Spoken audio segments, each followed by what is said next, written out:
You are listening to More for the woman who simply wants more with Tiffany Largie.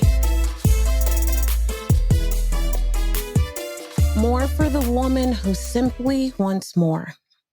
You know, even as I sit here right before we got started and you brought up two women from the or the past, you know, and the truth is that you asked me about them individually and they had nothing to do with each other, from two different walks of life, two different places.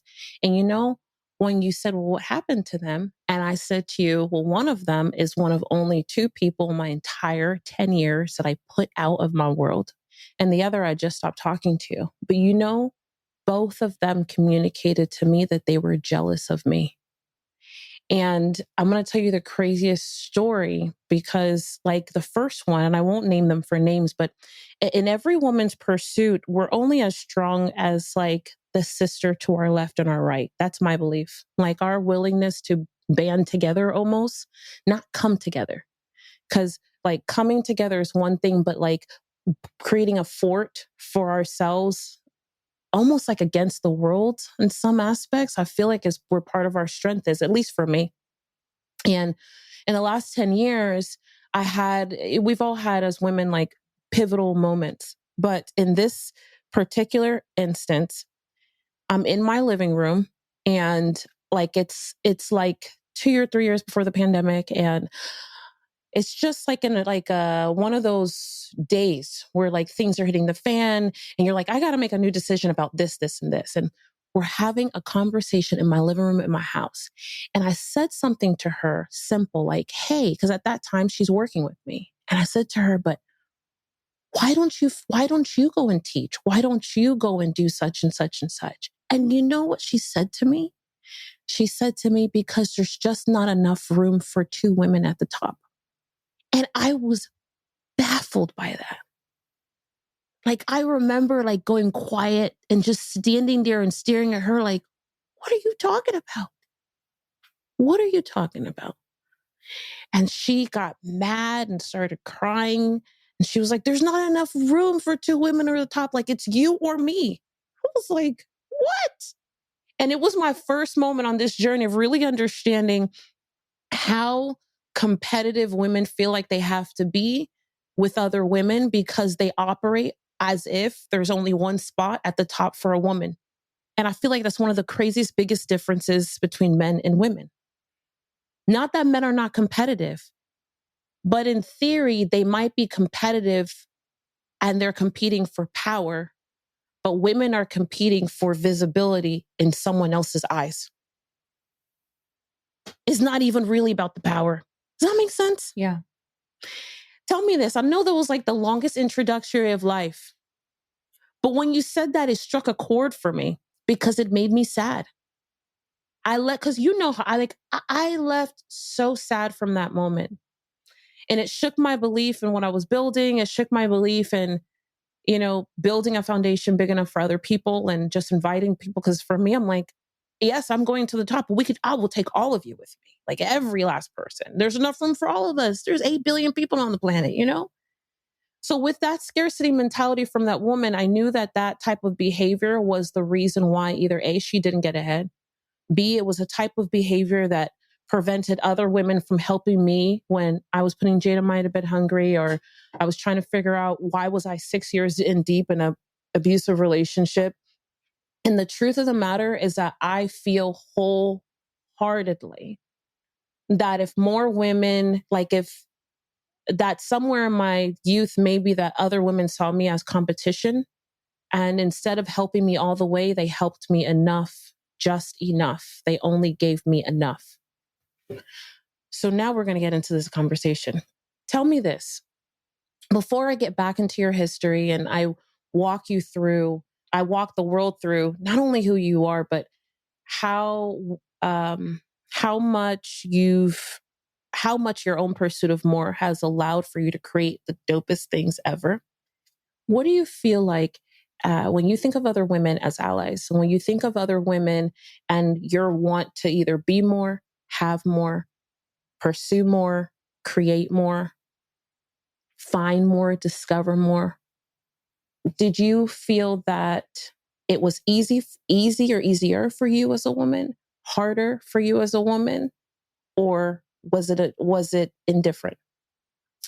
I think as an individual, I was always trying to collaborate and be accepted and be seen. And whether that was playing on the playground with, I would say most of my peers in elementary school would think about me and think that I just kind of knew everyone. And I was always I was with every friend group. I didn't really ever belong To like to one a place.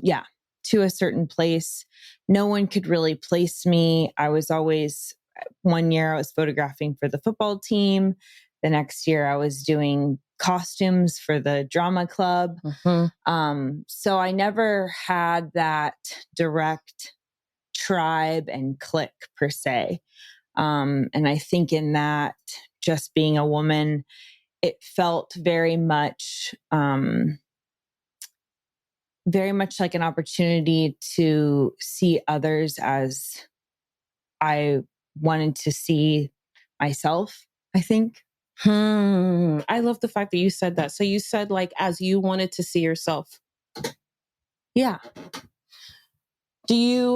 Was it hard for you to see yourself? Like was your view of yourself harder than or different than how other people saw you, or like how your family saw you or how your friends saw you?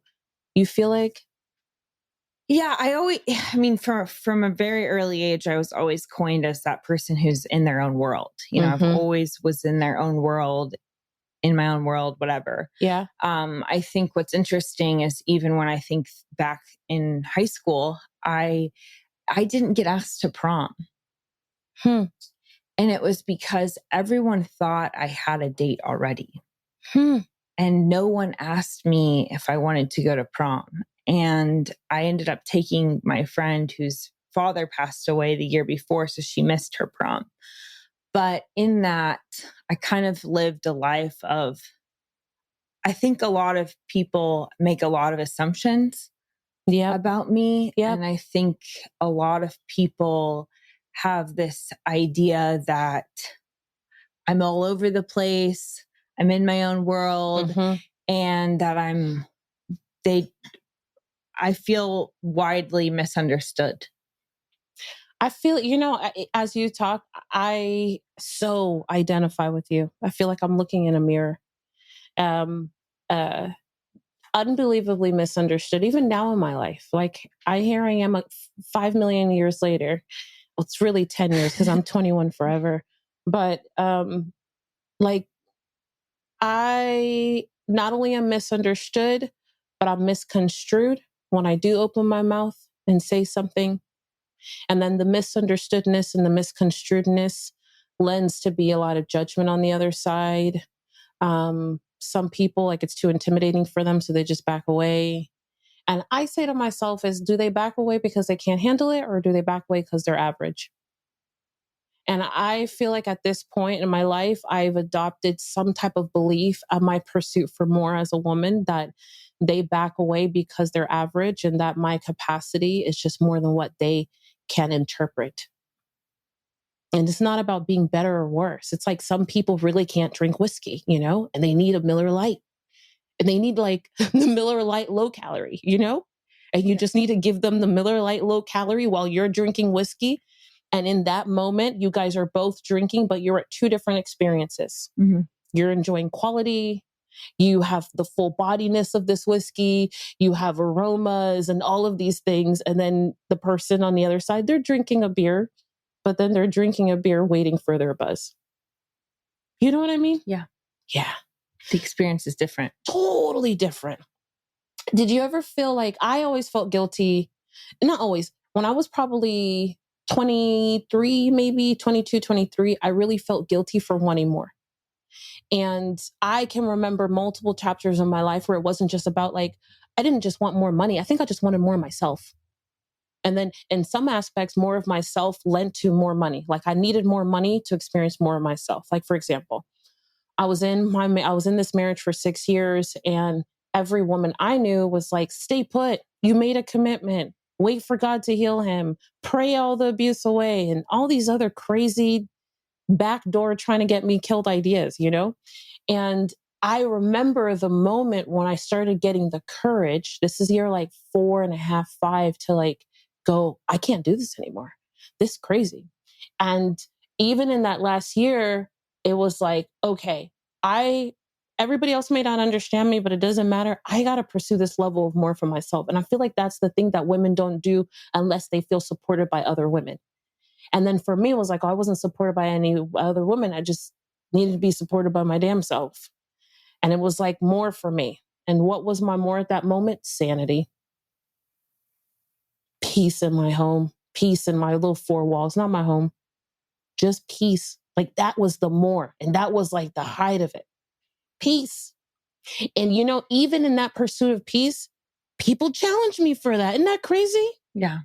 Do you remember, like, are there times that you're like, I got challenged for wanting peace, or I got challenged for wanting to pursue myself? Yeah. Like I got challenged and then ostracized. Crazy concept though, when you think about it. Yeah. I got rules made after me. Like after in elementary school, I sold jewelry and crafts and candy bars and anything I could. I did too. And my shtick was buy two, get one free.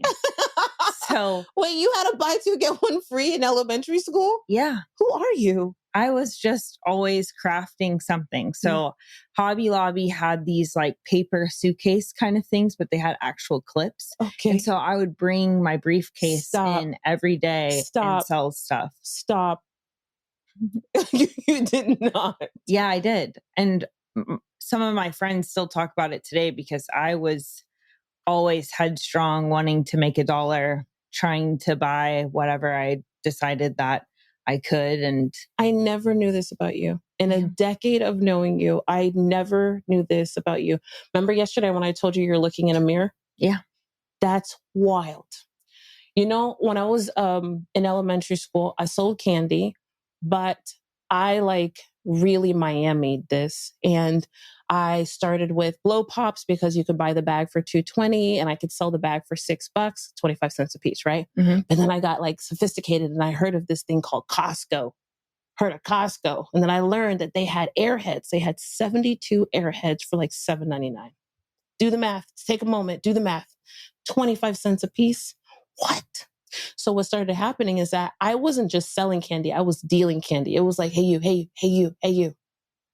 You know, them type of things. Before I knew it, I found a girl who her parents, I don't want to say were rich, but her parents owned like some type of a business. And deep breath. So I convinced her that my candy was better than the candy in her parents' shop. And she would come take money out of their register, big dollars out of their register, come and buy like candy me 20s. You get it? Do you understand what it's like at that time? 4th grade 20s. Now, the truth of the matter is that at the end of every month, no BS, I'm like $200, $300, $400 deep. People, my family trying to borrow money from me. And then one day you hear the infamous Tiffany Largie, Tiffany Largie, please come to the principal's office. So I go to the principal's office. This is a true story. I go to the principal's office and of course I'm caught, you know, someone ratted me out and they call my mom. And, you know, I remember this moment because I feel like it defined me. The principal was a woman. The teacher who called me out was a woman. And then my mom shows up. And my mom was not like the school. My mom's from a third world country, you know? So she understands this American life for sure. My mom speaks English. I want everybody to know, but she's definitely like, okay, did she burn the building down? No? Okay, so why are you calling me? They tell my mom, and my mom's like, oh, this is horrible. But where's the candy and where's the money? That's all she keeps saying to the people. And they're like, we confiscated it. And my mom's like, I'm taking it home. I need to take it home. And they're like, what? And my mom's like, uh, we're going to reprimand Tiffany at home, you know, that kind of a thing. Before I know it, my mom is hustling these people to get back my money and to get back the candy. We get in the car. My mom gives me back the candy. She gives me back the money. And she's like, don't get caught, you know, kind of a thing. You know, I remember this moment because I was scared shitless, And then she gives me back the candy and the money. And I feel like I peel her off a 50, break her off a piece a little bit in my fourth grade. But it was my only and tiniest moment of feeling like supported in my life. And so I developed that when I sold things, I was supported. And I think wholeheartedly as a woman that that's how I got to where I am today. Yeah. Isn't that crazy? Mm-hmm. I didn't have a briefcase though. I feel like I'm an amateur compared to you. Literally, like I want a picture of this thing. I can find one. I sure. need it. Tell me, at what point did you, so interior design, $500,000, clients galore. One of my favorite things about everything that you say is people knock at your door and they knock at your door for you to work on projects. Mm-hmm. There is a point in which you go from being quiet about what you're doing to sharing in small pieces. This is what I've been doing and this is my work. And at what point did you decide to take your love for interior design to the world? When I got asked to. How did you get asked though? How did you put yourself in the position to get asked? Well, my background is in chocolate and have a chocolate company with my dad. We got an Airbnb next door to the chocolate shop. And I themed it cocoa. Yeah. Yeah. Exactly. Botanical lithical engravings. One of my chocolate mentors is a chocolate museum designer and sommelier. So she really helped me through thinking through what that would look like. And it's not hot chocolate with steam coming out of it on a rustic sign mug. It's a full-blown experience of how chocolate's made and where it comes from. And so property managers of short-term rental properties started to see my listing and they started asking questions of like, this is very involved. This is very interesting. So I want to pause real quick. So first you see that there's an open space. Instead of going in and simply putting the cup, mug, and the steam, you make a decision to go all in. Yeah. And you're like, I'm going to go all in and spend the time and create a 360 experience. Yeah. Then you take the item that you create and you put it somewhere public for the world to see. Yeah. Bingo. Because I needed it on a listing. We had to generate revenue. So we photographed the listing and we launched it. And then property managers started asking if I could come on to their properties and design for their clients. You know what's so cool about this is that truthfully, you could have used the same strategy and never actually rented out the Airbnb. Right. Like what I love so much about this is that you actually didn't need to make $1 from the Airbnb. What you just taught is that as a woman, as a human, we just need to take the thing that we have done and put it out somewhere in the world. Yep. Make it public. Recently, someone said, you've done the work, you're doing it all, and you've just got to turn in the homework. So I'm trying to turn in more of that homework. When you say, okay, I've trickled in certain designs and trickled in and said, here's what I'm kind of up to. Mm-hmm. But for most of my life, I've shared 10 to 20% of what it is that I'm doing. Why do you think that is? Like, honestly, I'm critical of my own work and I have a hard time not analyzing what it is that I could have changed about a certain design or what it is I could have done differently or how it was captured and things like that. Is it because you're like, nothing is ever perfect? Or is it because you start the gate going, I'm going to be critical of this thing? You get what I'm saying? Like, do you look at the final product looking for the flaw? I guess that's the question I want to ask. No, I just get disappointed when I see the outcome. Everybody else is losing their mind for it, running around in circles, dropping their panties in the street. And you're standing there like, I really wish that the lines were thicker. Or the bed wasn't wrinkled. And have you ever called yourself a perfectionist? No. No, I don't see you as a perfectionist either, which is why I'm like, huh, how do you get critical if you're not a perfectionist?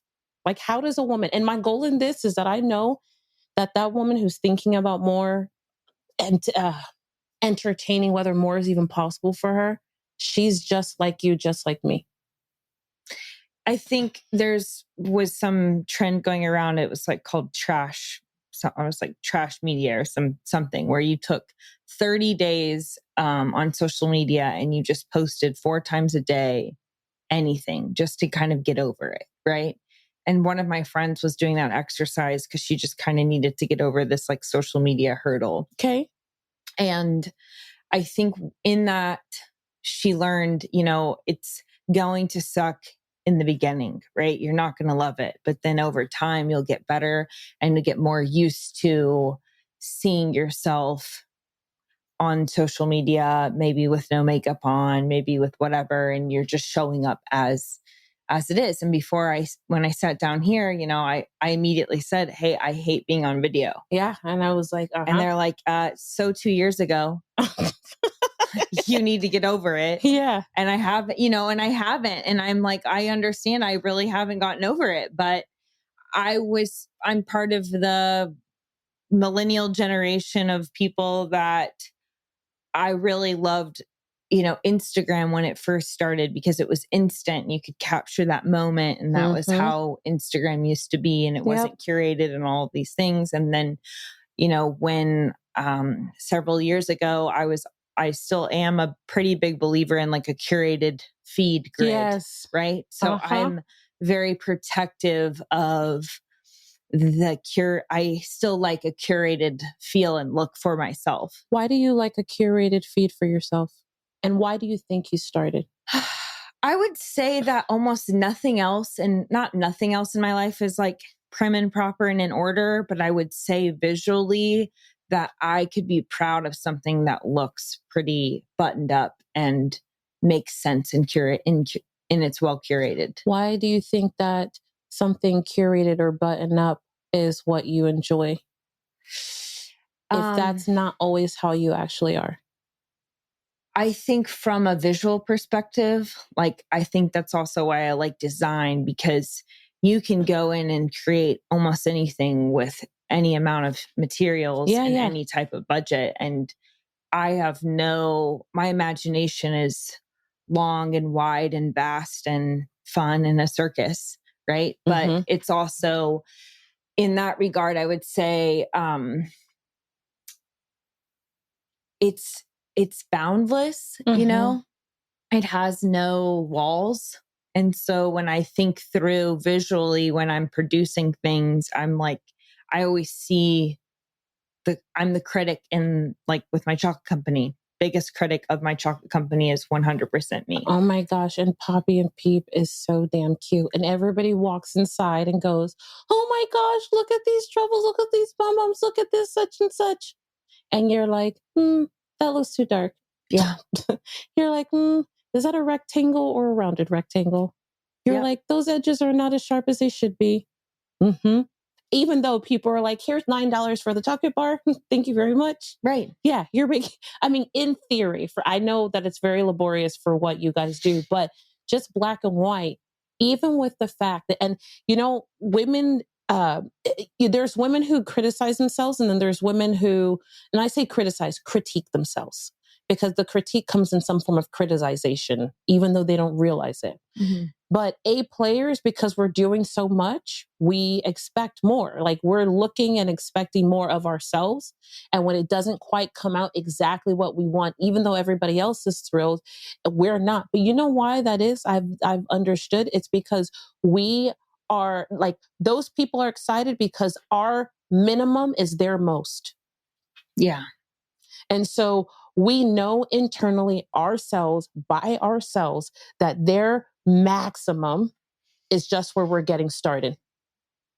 And for women, like that's why being with certain types of women is hard in general, because like the truth is everybody's excited, but what would happen to that woman if if she was near someone else who saw the potential of what could be.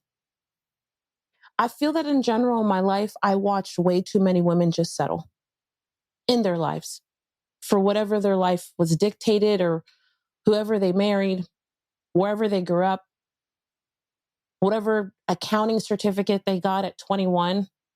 Yeah. Settle and crumble. You know what? Let me just take a moment. Settle and crumble. Say that.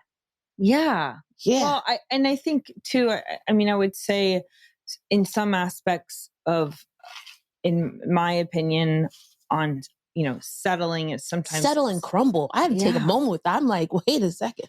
Settle and crumble. She is so right. Settle and crumble. Yeah. I mean, it's almost inevitable because when you settle, that's fine, right? You settle. Right? Yeah. But the foundation is not there. So you crumble later. It might happen in 10 years, might happen in 20 years. No, the crumble starts. Oh yeah, it's there. Like right at the beginning. When the house has to get picked up and you got to pick up your shit from your bootstraps. Yeah. You ain't got nothing laid down. Uh-oh. And the foundation isn't there. Words are coming out. Whoa. Yep. Settle and crumble. I love that. Settle and crumble. So do you feel, did you have, okay, let me ask you a slightly different question. Do you believe that in general, there's some form of an equal playing level between the woman who knows that she wants more and the woman who hasn't figured it out yet? An equal playing field? Yeah, like is there an equal place? Is there a place where they actually meet women? Women who haven't figured it out yet. And women, because hear me tell you why I'm wondering. Because I'm listening and thinking back ahead my head about you selling candy. And I'm like, this makes perfect sense. This makes absolute sense. You already knew that you wanted more. Yeah. I think what's hard with that question really is that I just see so many women, they're okay. They're really okay to,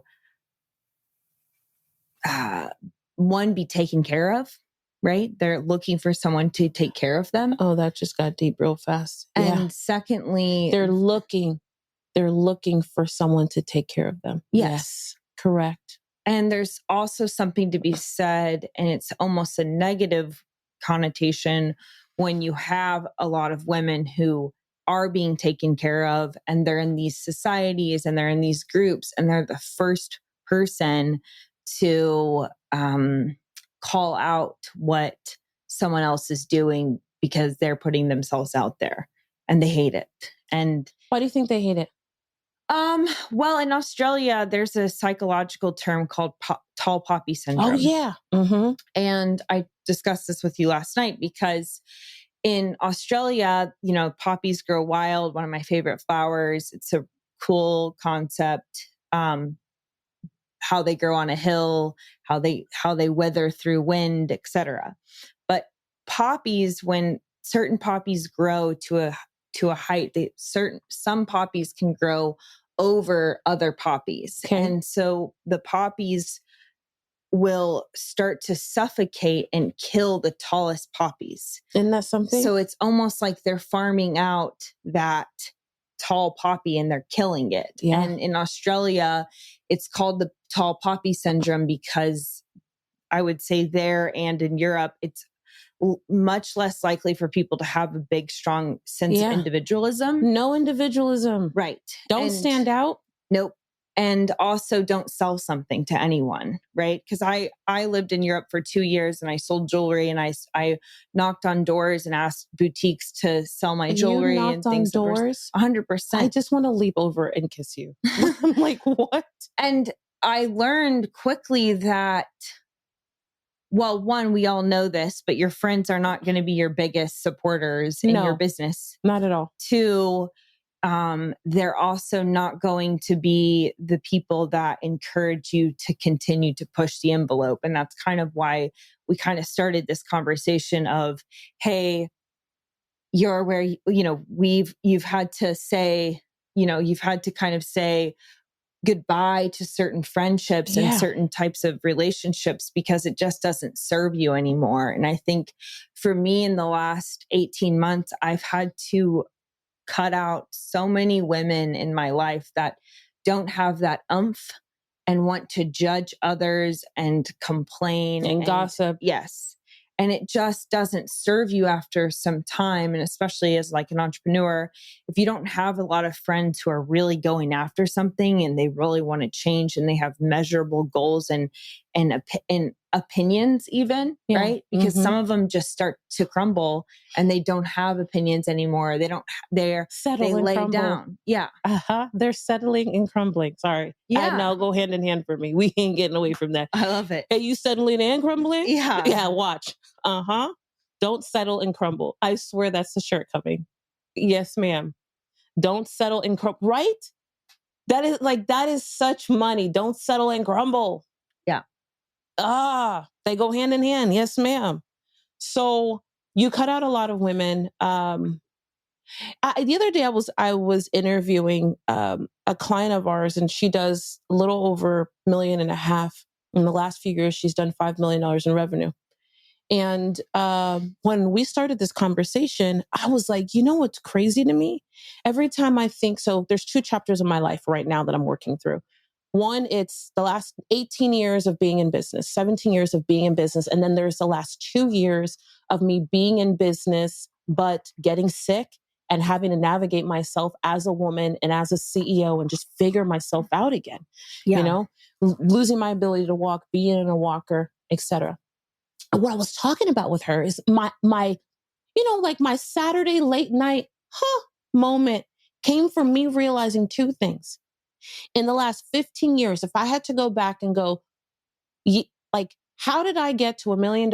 How did I get to multiple million? How did I build the game? It was always a man that came and helped me. Every time that I think of someone who gave me the whole game, this is how you do it, this is what you do, it was never really a woman that came. And this only came to me because when I got sick, the first people to respond to me were men. Men showed up. But it was this 20% of women. First, I got annoyed, honestly. And I was like, where are the women in my life? But the truth is that I wasn't looking at the ratio. So I had 80% men who showed up, 20% women. The 20% of the women did all the heavy lifting, though. The 20% of the women did all the heavy lifting. And at the end of it, like when I walked into this year, I was like, man, what would have happened in my life if everybody had responded with that strength? And instead of 2 women or 3 women, it was 10 women, lifting up my business, lifting up my team, lifting up my children, lifting up myself. And then I started thinking, why is that? I think it goes back to what you said with, there's only one place for a woman at the top. I think there's too many women believing that, 1, they can't make it that far. Right. And 2, they pretty much, I feel like it's like we're on a hike, right? And you almost want to turn around when it gets a little bit steeper and narrower. You sweat a little more. Right. Mm-hmm. And you're a little tired, and especially if it looks easy to leave. You know what? If I wish I could just pour a shot right now. I want to toast to you. Especially if it looks like it is easy to leave. I want to make sure I have a moment of silence for this moment. I don't even want to go past that. Especially if it looks easy to leave. Yes. Yes, ma'am. It's one of those, you never know where you're, not never, right? One of my dad's first chapters in his book is called Setting Your GPS and knowing where you're going to go. And a lot of people like me, we fly by the seat of our pants and sometimes don't have pants on, just always ready to I told her that 8 years ago. Yeah. And she never forgets it. And yesterday I was like, you know what? I don't know where I'm staying tonight because I'm like you. I fly by the seat of my pants. I don't even have pants on. And I remember when we worked together, some days I would be at the airport. She'd be like, what city are we going to? Yeah. what time does the flight actually leave? She's like, should I take this flight or the next flight? Yes, yeah, correct. I'm here at 8 a.m. just because I want to make sure. Yeah. We were going to Texas, but now we're going to Washington, D.C. 100%. Yeah, don't wear white. We're wearing black. Yep. Absolutely. We're not talking about this, talking about that. Evane used to travel with me around the world every single week. And, you know, I don't really get enough time to talk about the tours and things that I used to do, but I was on a gazillion stages. Yeah. Nonstop. You really taught me how to, like, in such an easy way, how to pivot, right? Not in an easy way, but in a very understandable way of, oh my God, we don't have a TV and the projector's not working. Yes. So we're going to Best Buy and I'm going to take an Uber and I'm going to ask the Best Buy guy, hey, can I open your trunk so I can put this TV in here because we don't have a projector at the thing. And it was always how to think quickly on your feet. And that's one of my very favorite things that I learned is like, you can pivot on an instant. And I've always adopted that and felt like we can change it and throw it away and wash your hands and do it again and try it again and try it over. And it doesn't have to look great. And doesn't have to look great. Yeah. Doesn't have to look great. Doesn't have to work. You know, I relish what you highlighted because when I started this journey, you know, I sold a company and then I kind of just looked out the front door and went, not what now, but I think there are people who need me. But at that time, I had no idea I would build this. Yeah.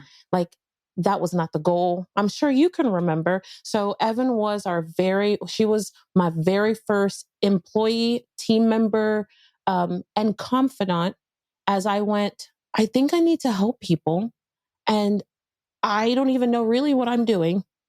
The handouts, no, there are no handouts. Give them sheets of paper, white sheets of paper and a pen. Let them take their own notes. And I really had to face my own fear. Two things. So one, I think honestly, because of everything I had gone through as a woman, at the time, I didn't know that I needed a team member, but I did know that I wanted to give to another woman. And not like helping the youth because you were younger than me, but respectively, we're still both millennials, right?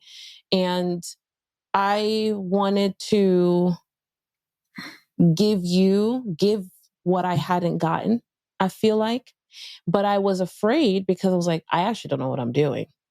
And I'm going to go teach. And back then I was producing events and keynoting at other events. So there's twofold. Like in the morning, we're keynoting and then our event starts at 3:00 down the street at the Hilton, you know? Yep. And we would be rolling up with a car, open up the trunk and all these boxes and like, okay, put the stuff on the table and find the person who's going to open the door. And the truth is that I felt like I had spent the years before that waiting. And even, you know, even though I built a business before that I sold, you know, when I was 18, 19, 20, every woman and every adult, but specifically women, because either they didn't know how to move in their own lives or they just settled and were crumbling for this is the way it is, that they were like, stay married. Like, it's okay if you're being abused. And even though they didn't say the words, it's okay you're being abused, they would definitely tell me, God's going to deliver him. Look at Betty Sue. You know, they were married for 25 years and then he came 25 years. What did you just say? You want me to suffer for 25 years? You want me to do this for 25 years? What are you talking about? There came a time where I was like, not only is this not going to work, but I realized that I spent 5 years just waiting. And I think you bring up an interesting point. Gen X and baby boomers, yes, they are used to the long game and they played for them, it's like, oh, it took me 20 years, it took me 30 years, it took me 40 years to be profitable. Takes them almost the whole lifetime. The whole time just trying to get a profit and make it make sense, right? They'll spend half of their career saying, oh, I'm trying to just get here, right? Well, now you look at Gen Z, and they want it right now, tomorrow, and they're going to work on a job for 1 week and leave, right? Because they're good.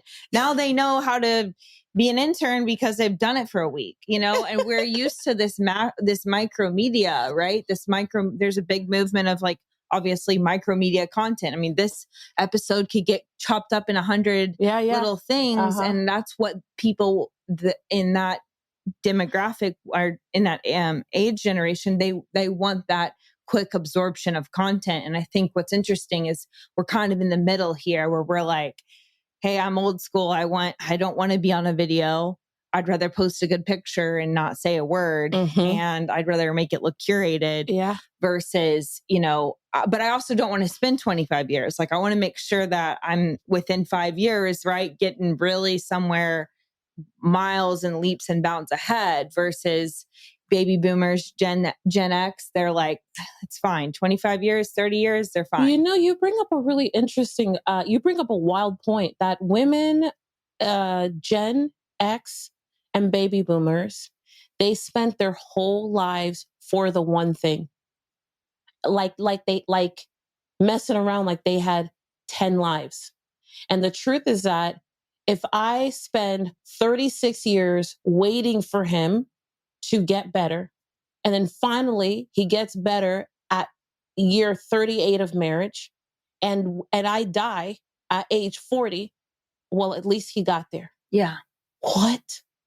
It's a different type of, it's almost like it's a slow living world, it's a patient, it's like I've never looked tried at to this breathe like it that. into patience like that. It's like well, because it's like you just said something about like praying it all, like Pray it all away. pray it away, right? But let me just say this, because now I'm really like sitting up here because so if we spend this whole entire time waiting or believing, and I get to the end of this game, I think also that partly they didn't know that they were possible.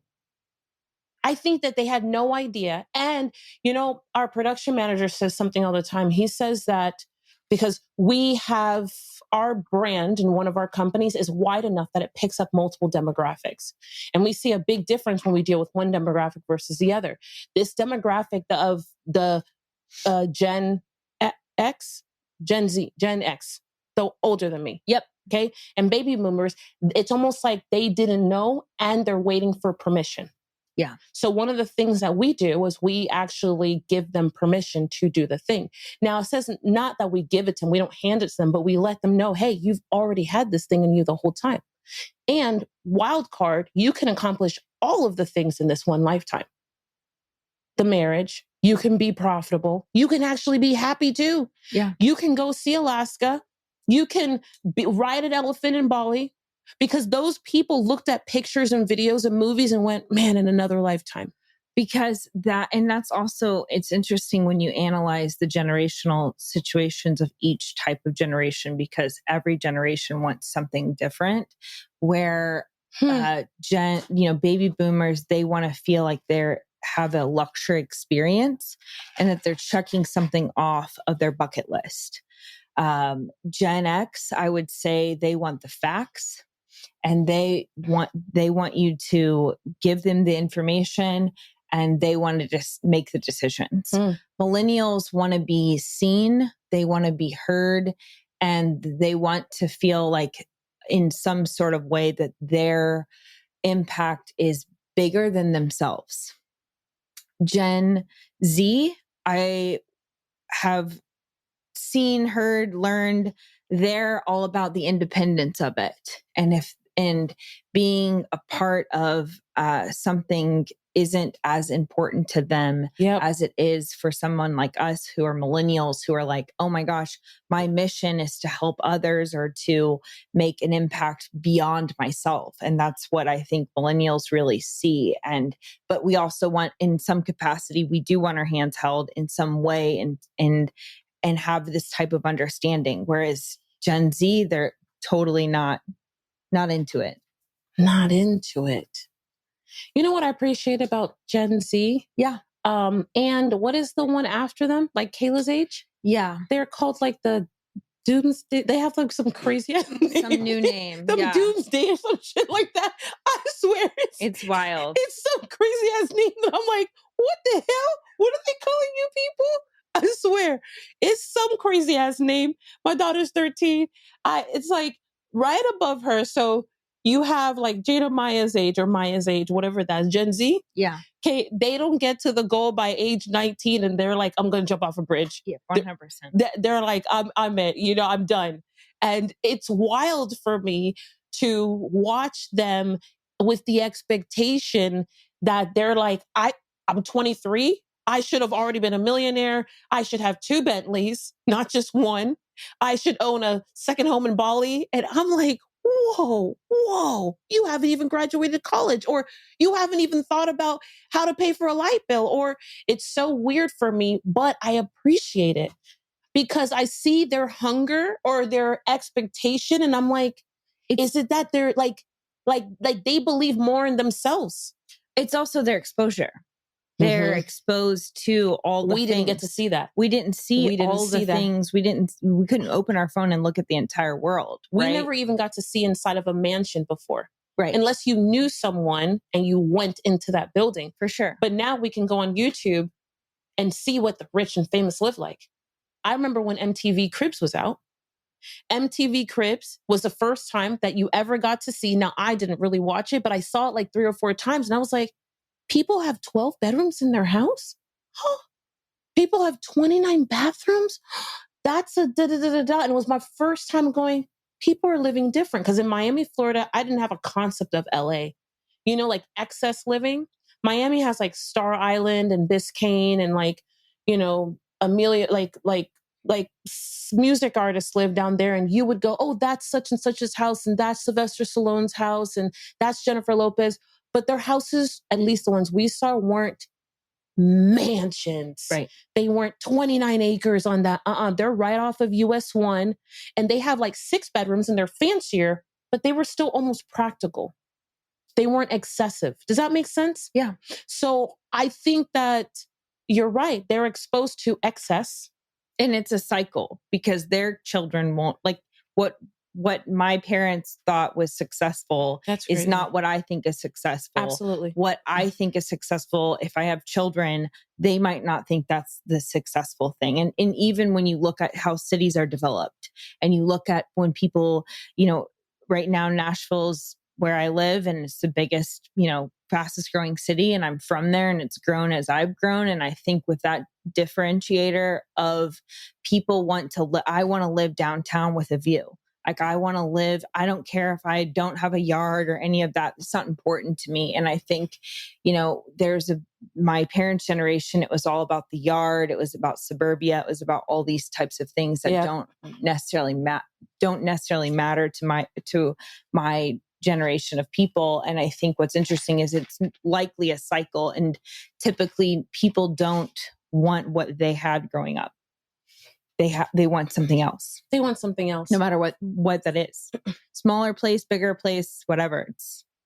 It's all different. Yes. As much as I know about you, I'm listening to you and seeing so much of myself in this conversation and in you. I want a place with a view. Up until a year ago, I lived in a penthouse. Yeah. And up until recently, I lived in a penthouse. And I remember when I went to live in a penthouse and everybody questioned the hell out of me. Why are you going to live in a penthouse? What about such and such? And I was like, I want to a view. I just want to see out and be inspired. But there's no yard, practicality. There's no such and such. You're only in 2,500 square feet. You have 3 kids.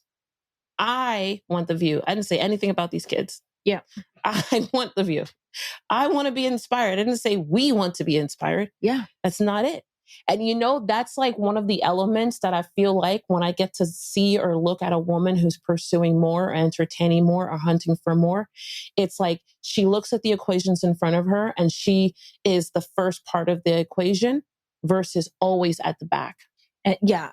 Unless she's cut down, right? It's like there's this minimalism movement, right? Or there's it's to me in design, it's the modern day see but don't be heard kind of mentality. Wait, you got to talk to me about that. Yeah, come on. I'm about to readjust myself in my chair. I may have to go get a little more Tito's. Tell me about this movement.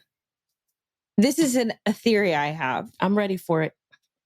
But, back in the day, let's say, women were in the kitchen. They were taught to be the homemakers. They were kind of designed to make the house make sense, right? And then the husband was the hunter. He brought the money. He grilled the food, but he mostly just brought in the money. And the woman was supposed to take care of the children in the house, etc.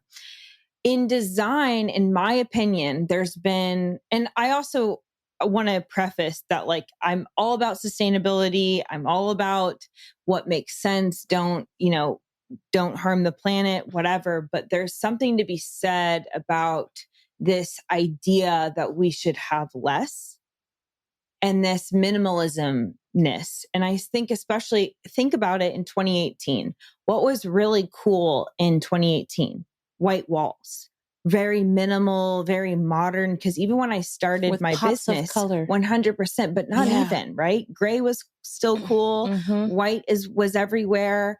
And it was all about white kitchens, all of that, right? And now, and I did a big study on color forecasting and what the next colors of 2024 and 2025 will be and how they're going to change and how it's already changing and what is either going to be in fashion and in home life is a totally different scene of color than that we haven't seen since the 70s and the 80s. And I think what's interesting behind that is the idea that in 2018, we are all trying to have all of our spaces look super stark and minimal, and that was cool. And now everybody's bringing in new color, more, right? More is better because it's not that, it's safe to be minimalistic. And I think the maximalist movement, though, is also going to be in color because I can't tell you. Maximalist? Yeah. That's the opposite of minimalist. 100%. Yeah. And maximalism, it's not just like a thing. It's really here to stay. Chartreuse, the lime green color, that's going to be one of the top colors in the next couple of years. Like 100%. Chartreuse, kitchen, chartreuse, and brown is coming back. Like there are things that in analyzing what we've done, what we've learned from our mistakes, whatever, it's like in design, especially I'm 100,000% sure that the maximalism designs are coming in and there's character there, right? It's like the wall that you want to build with the liquor, with your past liquor things. Like it's also about the memories too. And I think that we got to get away from these memory boxes and kind of putting out memories more within our spaces and where it makes sense. Ooh. Ooh, ma'am. Ma'am. Mental health and white spaces. Why do you feel why do you feel that people were on a hunt for minimalisticness behaviors? And is it because of what you just said that it was safe? Or it did? For me, I'm going to tell you flat out what I believe. I believe because it didn't challenge them. I believe that it put them in environments and in places and spaces where they didn't have to deal with anything. I feel like for a lot of people, they would say that minimalism happened because it was about starting from a clean and blank space. And that's what I think mentally a lot of people wanted to see is there was a lot going on, or when there's a lot going on, people kind of turn inward and therefore their houses turn inward. And by that, they wanted less and but then the pandemic happened and you start to see people and they're like, shit, I'm living here. I should get a pool. I should do this. I should add this. I need this. I need a standing desk. Yep. I can't have just a regular desk. And like the desires for more, I would say, changed when we hit the pandemic. And as design has changed, it not only has to make sense functionally, but it's also about being okay with more. Do you feel that mental health and the environment, your actual space go hand in hand? Yeah. I feel like I've always created space that I feel like I can belong. And for me, my whole design idea, even as a child, it was like, I just wanted to belong. And so, and also evoke like a sense of wonder. Yeah. And I believe that through design, you can feel in your space like you belong, right? Even if you don't have to have guests come over, but it's about how you interpret your space and how you feel about it. And so I think there's a big sense of feeling like you can be a part of something that is yourself and that makes sense for your life. Because there's a big difference between people designing spaces to impress other people, which I have shared, stop, just stop. And then the person who is willing to say, forget other people. If no one else ever sees this space and I never invite cousin, mom, neighbor over, I'm going to design a space for me that I belong to, that I feel good about, and that allows me to feel strong. Yeah, there's a couple things with that regard, I would say, especially because I don't do a lot. I take on about 10 to 20% residential clients a year because the emotion that residential clients have behind themselves many times is what you said in the beginning, where they want it to look nice for their neighbors, for their family, not for their living family, but their, long lost that comes over 3 times a year. 100%. And it's dumb. One of the biggest encouragers I've had to break out with my clients is, hey, maybe their renovation isn't going to happen that quickly, or maybe they're having something. And I have to say a couple times in a design contract, I have to, kind of have a come to Jesus and tell them, listen, your house is great and you can, but what will poison you is you having guests come over and you showing them all the things that are wrong. And I think especially as women, we are insecure about where we live and what we did and all of this. And so we're really quick to go, oh, well, this, that, and the other about my house. And some women, when you ask them to take a tour of their house so many times, they will tell you all the things that are actually fucked up about their house or how the wallpaper wasn't done right or whatever, before they'll say, I got this in Italy, or I got this and I'm excited about this. They'll be like, oh, I'm sorry about the towel that's broken. They dumb it down. They try to make it better. Yes, that's so true. And then they walk and they're like, Harry was supposed to replace the carpet over here. They will tell but he you hasn't everything. gotten to it. Yeah. I've been meaning to change the couch, but we just we left it. And they go on and on and on, pointing out all the things instead of just seeing the value in the space that they're in, seeing the value in the things, seeing the value in themselves and where they live. And it's like, you talk about your space and whatever's in front of you, and that's shitty. And it's like, well, what does that say about you? What would happen if, like, I almost sometimes just want to hold up a sign on the corner, because I'm like, women, what would happen if you just thought you were amazing and everything you had was too? Because like if she allowed someone to come over and she was like, you've never been to my house? My house is amazing. We got this at IKEA for 60% off. It was a steal. My kids and I found that in front of the neighbor's house, but we painted it together and it was fantastic. This couch over here, it's pretty old. We've had it for 20 years, but it's so comfortable. We just love it. Literally on Tuesday, I told this client, I said, please, when you walk into your space and you have friends over this weekend, don't go and point out all the flaws about it. Don't go and say what you don't like about it. Don't pick it apart. I said, just enjoy it. And don't dumb it down. And you've done a lot of work and we've done a lot of work and we can get there, but it's also about and I would also say who's in people's ears. Because when you have way too many cooks in the kitchen, especially on a design job, dangerous. Totally. Dangerous and disgusting. It is, because nothing really gets cooked. You have something that burned. You have the chicken that dried out. It's the truth. Too many cooks in the kitchen. It is too many people in your ear. Too many of you accepting other people's opinions. You answer the phone too much to too many people. Oh, that's my mom. Doesn't matter. That's my favorite cousin. Doesn't matter. That's my sister. Doesn't matter. It's all irrelevant. If only you could know that your voice is actually the only one that matters. First, second, third, fourth, and fifth. It's the only one that matters. So I'm always entertained when I hear you say to someone, I'm always entertained when I hear you say to someone, this is the only job, this is the only woman I actually ever worked for. I laugh and I love it so much because I don't know if it was work as much as it was me dragging you, teaching you, laughing with you, learning from you, and being with you. Now, in the midst of these moments, yes, we did produce events, but make no mistake about it. Evan and I by ourselves produced some big ass events for lots of people around the world.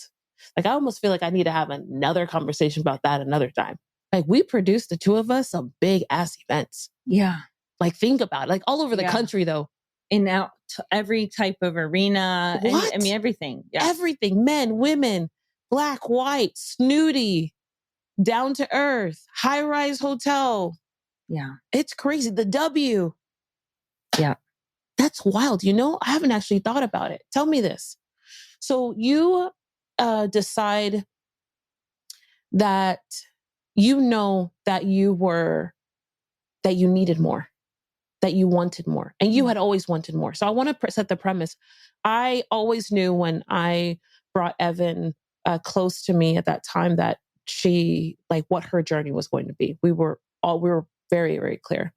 The most important part, I feel like, in watching you is that you needed to make a decision for yourself about owning your own value, just owning your own value publicly. But for Evan, I want to be transparent and tell everybody it's never been about money. Yeah. Not even like for 7%. You told me that really early on. And it's like, yeah, I have, some could say, a gift on, I'm not afraid to make money, right? And I don't but money is not even a tool for me. It's not about the money, because I've done way more projects in design right now that have cost me more than the return on effort and the return on investment has been more than what I was given. But it was about the magic of how to create a space. At what point did you decide, I'm going to go and, like, you started jewelry making many years ago. Yeah. And I want you to know I'm still waiting for earrings. Okay. Okay. I don't 100%. Want you to forget, because I told you that and you're playing around. I just remembered it right now. I want earrings. Okay. So Evan, I remember when she said, I make jewelry. And I was like, you do what? And she was like, I make gold jewelry. Like, look at the jewelry. This shit looks amazing. And I was like, it does look amazing. But here's the most important part. She was like, I make jewelry and this thing is amazing. And instead of going and focusing on building this big business, I watched Evan kind of retreat to herself and just start building something with her hands. Yeah. And it's interesting now thinking about it, because the jewelry company was called The Little Imaginary Girl. Which is funny that we're here talking about women and what women are doing and they're not doing and whatever. And I promise you, in the beginning of this conversation where we said, I felt very alone, you know, it's like, I definitely am in that camp of somebody who can be in the busiest room and feel deeply alone. And it's not even in a bad way anymore. It's almost like in a creative way. If you see me in a room of 100,000 people, I'm thinking through things, right? I'm alone in my thoughts, right? But that's where the magic for me happens. Yeah. And I think in design, I learned, I felt very imaginary. I felt like very, alone and wanting whimsy, wanting serendipity. Like I wanted that kind of ethereal life because I think that there's something to be said about discovering things about your life and how you can kind of turn them around. And with the little imaginary girl, it was a stepping stone of what could I do and how could I create something that would sustain my life and my creative skill. Mm-hmm. You didn't stop there though. So you make jewelry. They're amazing pieces, guys. They're gold in theory, a lot of them. I switched. It was clay and resin jewelry for the first 6 years. And then I went to jewelry school and learned all about how to solder jewelry and how to make jewelry. And so I also started to get a little older and people wanted, delicate, dainty was in style. Mm-hmm. This is also, again, we're 2018 was dainty, delicate, white walls and gray cabinets, and so there was a thing now. And I think that I would say in the next couple of years that probably my clay and resin jewelry would come back because would probably be on trend again, right? But it's that cycle of life, it's like what we have today isn't what maybe our future children, whatever they want to have, or our grandchildren, but it's that cycle. Has there ever been a period where like you've been tempted to just do big oop earrings with Tiffany written in the middle? Like, has that come for yet? you? Yeah. Because that's really what I'm after. And they're called bamboo earrings. Okay. And that's like my next purchase. Okay. It's the thing I've wanted since like the 90s. Mm-hmm. So I'm dating myself a little bit.